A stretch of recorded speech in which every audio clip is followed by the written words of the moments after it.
Philippe Tullier, bonjour. Bonjour Véronique. Merci d'être ici au Théâtre Montansier. C'est un plaisir. Ben, partagez.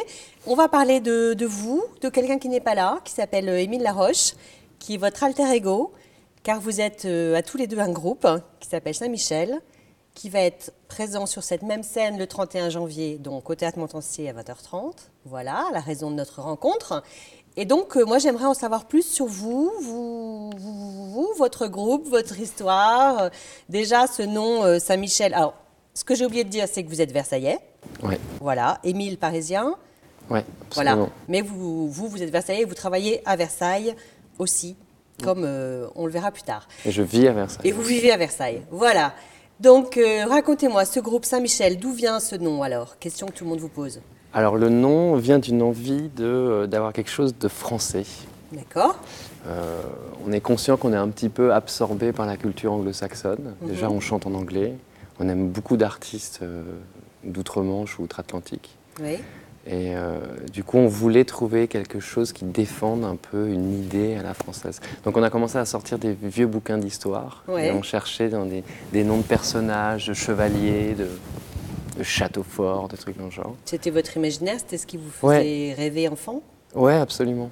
Absolument. Et, ou chercher des mots qui sonnent assez français, parfois avec des trucs qui n'ont pas marché du tout. Du coup, on a laissé tomber. On pensait à gastronomie, mais c'est un peu trop gastrique. Donc, on a laissé tomber et on est tombé sur Saint-Michel. D'accord. Et on a fait 2-3 petites recherches et on a trouvé ça super. Et alors, dites-moi, vous avez démarré tous les deux il y a combien de temps? On a démarré en 2012. Ah oui, c'est récent? Ouais. Je pense que le premier titre sorti, c'était un EP qui s'appelait I Love Japan. Un EP, ça veut dire quoi? Un EP, ça veut dire un demi-album. 6 chansons? Ouais, entre 4 et 6 chansons. D'accord.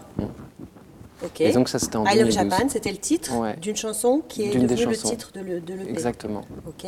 Et donc du coup, la création du groupe, c'est peut-être 2011, parce qu'on a travaillé pour préparer ce EP et écrire les premières chansons.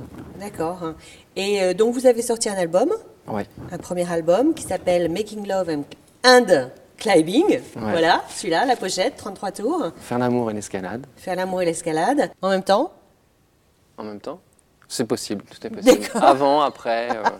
Au choix. En fait, ça vient d'une interview qu'on a faite, qui était en anglais, et on nous a demandé les choses qu'on préférait faire au monde.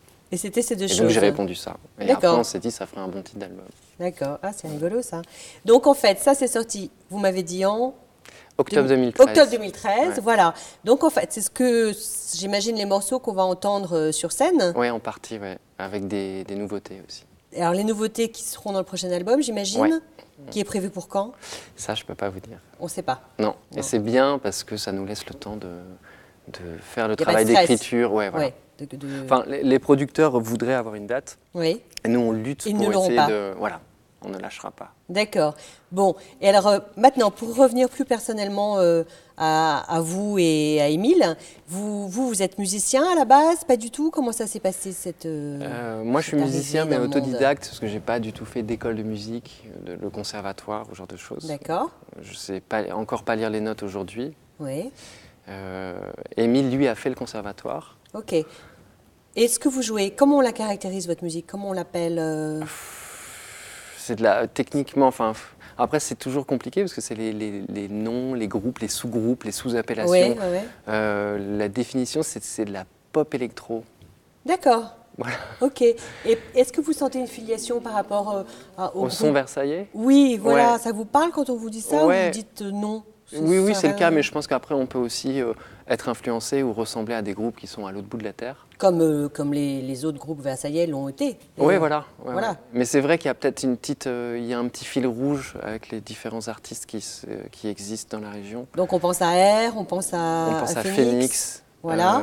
À Étienne de Crécy, Alex Goffer.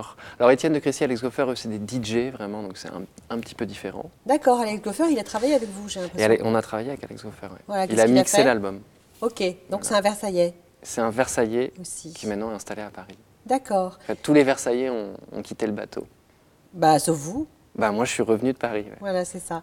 Et dites-moi, alors comment vous travaillez tous les deux? Vous jouez quand même d'un instrument malgré tout? Oui, je fais des claviers, je fais de la guitare, je fais de la batterie et je fais le chant.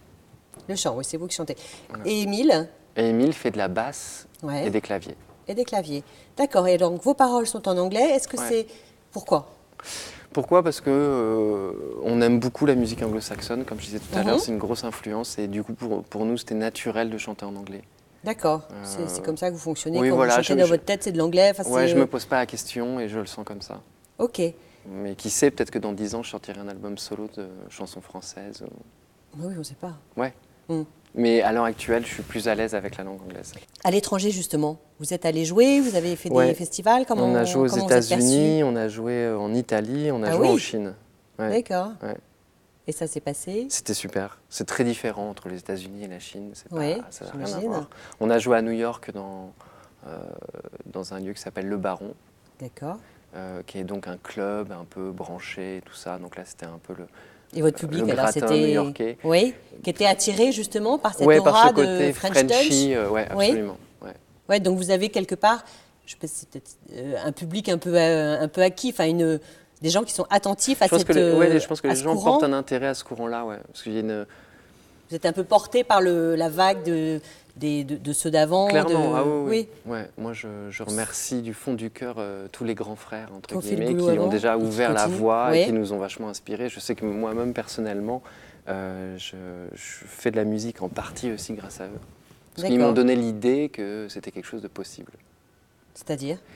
Qu'on pouvait faire de la musique dans sa vie. Ah oui. Alors qu'à Versailles, c'est Dans pas sa ville, forcément... dans sa vie. Dans sa ville et dans sa vie, alors qu'à Quelle que Versailles, soit sa c'est pas ville. forcément évident. Ouais. Est-ce que vous l'envisagez pas petit? Je suis dans une famille plutôt classique où du coup, faire de la musique c'est bien, mais le soir et week-end plutôt. Donc jouer avec les copains le samedi après-midi, ok, tant qu'on continue ses études de médecine a un vrai ou métier. d'ingénieur. Ouais. Ouais, voilà. Il se trouve que vous êtes Et d'ailleurs, ingénieur du son. les gens me le disent encore. Ouais, j'ai fait une sorte de traquenard comme ça. Mon père est ingénieur. Je lui ai dit, je vais faire comme toi. Ingénieur, papa. d'accord. Je vais être ingénieur du son.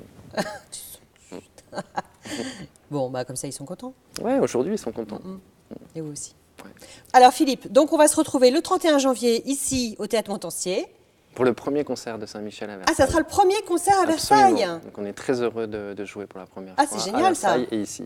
En plus. Ouais. Oui, parce que c'est un lieu qui vous est quand même familier, C'est j'imagine. un lieu magique. Magique et que Ouais. vous connaissiez déjà. Vous imaginez pas petit Non. un jour jouer ici sur cette scène.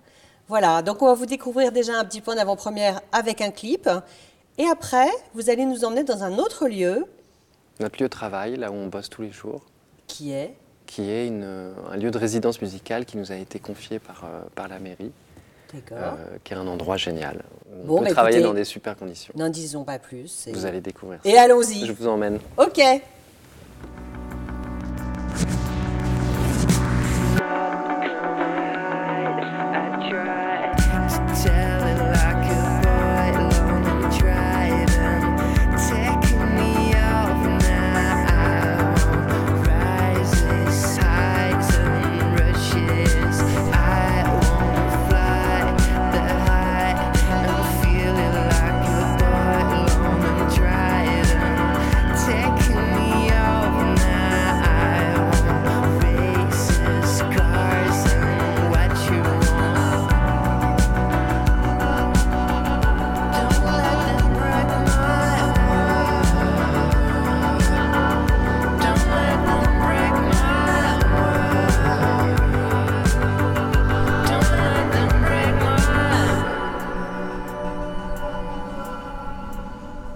Bon, bah Philippe, voilà, nous sommes dans un autre endroit. Nous Bienvenue. sommes dans votre... Bah merci.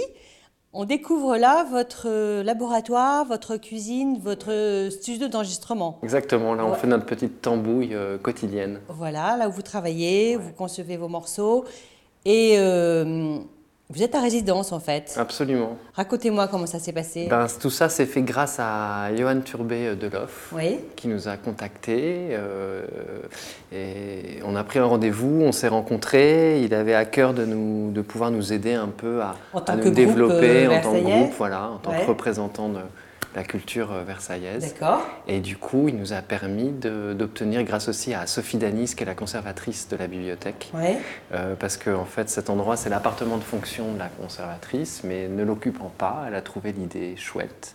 De Et elle vous a le- dit, banco, que Saint-Michel vienne s'installer. Génial. Ouais, fantastique. Donc vous avez à votre disposition un appartement qui a l'air assez grand. Absolument. Et donc on voit d'ailleurs tous vos instruments. Ouais, là on est dans le salon, qui est du coup l'une des plus grandes pièces, qui nous sert à enregistrer ici à peu près tout.